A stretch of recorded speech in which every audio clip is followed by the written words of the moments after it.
Chemicals ఇంట్లో. So పాతకాలంలో చెట్లు పశువులు అంటే అవన్నీ ఉంటాయి కాబట్టి మైక్రోవేవ్ యాక్టివిటీ బాగుండేది. సో ఇప్పుడు ఆధునిక కాలంలో మన లైఫ్ స్టైల్ కూడా అంతా మారుతుంది. ప్రెషర్ కుక్కర్లు వచ్చేసాయి, కంటి మార్చి ఉండడం లేదు. సో కలికుండా కూరకుండా అది రాత్రి పూట చిన్నగా వాటిని పశువులు పెట్టి పూజ చేస్తాము, లేకపోతే కొంతమంది ఆచారం ప్రకారంగా కొంతమంది చేస్తారు. కానీ అది తీసుకోవాలి, అది గండి ఆంధ్ర సైడ్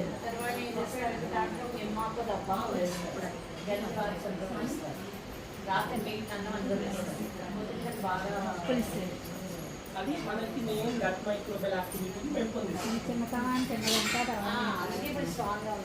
నేను చాలా రోజులు కాఫీ టీ అలవాటు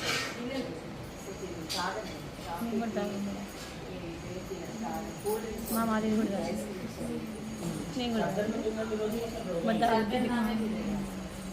మెయిన్ గట్ హెల్త్ మనకి ఇంప్రూవ్ చేసుకోవాలి. బి12 డెఫిషియన్సీ రావడానికి కారణం మెయిన్ ఈ జీవం ఉన్న ఆహారం లేక. సరే పళ్ళు తింటే బాగుంటుంది అంటే పళ్ళల్లో కూడా పక్కమైన పళ్ళు తినడానికి అన్నీ. So first of all chemicals అవన్నీ వేస్తున్నారు, అది పక్కన పెట్టేసి పక్కమైన పండు అట్లీస్ట్ తినాలి. సో అది మిస్ అవుతుంది. అట్లా మనం చిన్న చిన్న మార్పులు ఈ గంజి వాచి వండుకోవడం, తీసి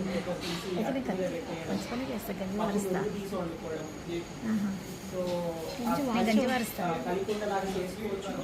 నేనేమో తయారు చేస్తాను, అన్ని నుంచి మైక్రోబ్స్ తయారు చేస్తాను. తర్వాత ఈ కెమికల్స్ అన్నీ కూడా మానేసి మన కూరగాయల పండ్ల తొక్కలతో న్యాచురల్గా ఫ్లోర్ క్లీనింగ్కి అన్ని తోముకోవడానికి అన్ని. తర్వాత ఒక్కటి అడ్వైస్ చేస్తాను అందరినీ, కాటన్ బట్టలు వేసుకోండి. శారీస్తో మనకి ఎనర్జీ బ్లాక్ అయిపోతుంది. ఆల్రెడీ మనము పంచభూతాలతో దూరంగా ఉన్నాం. సో ఇవన్నీ ఆర్టిఫిషియల్ దీంట్లో మనకి ఇంకా ఇబ్బంది లేకపోతుంది. బెడ్షీట్స్ మనం ముఖ్యంగా కాటన్ దాన్ని పడుకుంటారు. పోచంపల్లి వాళ్ళు, ఎన్నదినూరు వాళ్ళు అవే ఉంటాయి. మేము ముసలి మేడం పాత పద్ధతి మంచిగా చేస్తారు. జీలకర్ర